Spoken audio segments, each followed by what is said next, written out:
Hello class and welcome back. This is a case problem. It's introducing two fictional businesses. You will create increasingly complex classes for these businesses that use the newest concepts you have mastered in each chapter. So we're going to be building on these, so we need to kind of hang on to these particular codes, programs. Greenville County hosts and Greenville Idol competition each summer. Host the Greenville Idol competition each summer during the county fair. The talent competition takes place over a 3-day period, which contestants are eliminated following rounds of performances until the year's ultimate winner is chosen. Write a program named Greenville Motto that displays the competition's motto, which is "The Stars Shine in Greenville." Edit the program so it displays the model surrounded by a border of composed asterisks. Your output should look something like the following. Okay, well, that's going to be fine. So let me move that over here and right there.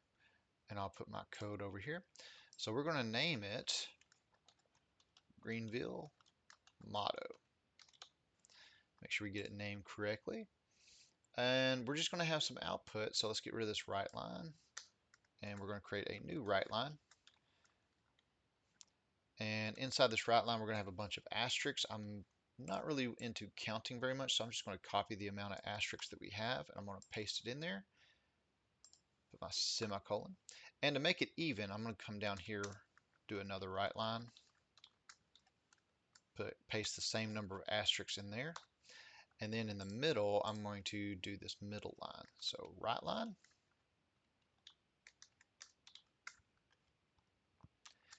and I'm going to copy and paste the star shining Greenville part,